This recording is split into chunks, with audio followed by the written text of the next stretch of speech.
البیرونی نے زمین کی کشش اور گردش پر تحقیق کی تھی، مگر یہ تصور بعد میں نیوٹن کے نام سے منسوب کر دیا گیا۔ ابن الہیثم کی آپٹکس کی تحقیق کو بعد میں راجر بیکن اور جوہانس کیپلر کے نام سے منسوب کر دیا گیا۔ جابر بن حیان کو فادر آف کیمسٹری کہا جاتا ہے، لیکن مغرب میں رابرٹ بوئل اور البرٹ میگنس کے نام سے منسوب کر دیا گیا۔ الرازی نے چیچک اور خسرہ کی تشخیص، الکلی کا تصور اور جراثیم کے خلاف ادویات پر کام کیا۔ مغرب میں پاراسلیسس کو الکلی کا موجد کہا گیا، جبکہ لوئس پاسچر کو جراثیم کے خلاف ویکسین بنانے کا کریڈٹ ملا، حالانکہ یہ تحقیق الرازی نے کی تھی۔ ابن سینا کی طب پر تحقیق کو ولیم ہاروی کے نام سے منسوب کر دیا گیا۔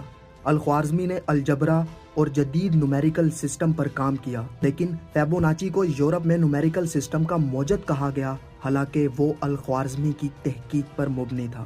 یورپ میں نکولس کوپر نیکس نے التوسی کے توسی کپل ماڈل کو بنیاد بنا کر ہیلیو سینٹرک ماڈل کی تشکیل کی، لیکن التوسی کا ذکر تک نہیں کیا گیا۔ ابن نفیس نے پھیپھڑوں میں خون کی گردش پلمونری سرکولیشن کا نظریہ دیا، جبکہ بعد میں 17ویں صدی میں ولیم ہاروے کو اس نظریے کا موجد کہا گیا، جبکہ ابن نفیس نے یہ 400 سال پہلے دریافت کر لیا تھا۔ الزہراوی نے جدید سرجری، سرجیکل اوزار اور ٹانکے ایجاد کیے۔ ایمبروز پارے کو جدید سرجری کا بانی کہا گیا، جبکہ ولیم ہاسٹڈ کو ٹانکوں کا موجد مانا گیا، حالانکہ یہ تمام تکنیکیں الزہراوی نے متعارف کروائی تھیں۔ ابن رشد کی فلسفیانہ تشریحات کو ٹامس ایکوانس کے کام کا حصہ بنا دیا گیا۔ الکندی نے کوڈنگ، بصریات اور سائنسی طریقے دریافت کیے، جبکہ بعد میں راجر بیکن نے الکندی کے تجرباتی سائنسی طریقے کو بنیاد بنا کر اپنے اصول مرتب کیے، لیکن الکندی کا نام حذف کر دیا گیا۔ الفزاری، جو کہ پہلا عربی ایسٹرولیب تھا، ریگیو مونتانوس نے ایسٹرولیب پر تحقیق کو اپنے نام سے منسوب کیا، حالانکہ یہ الفزاری کی دریافت تھی۔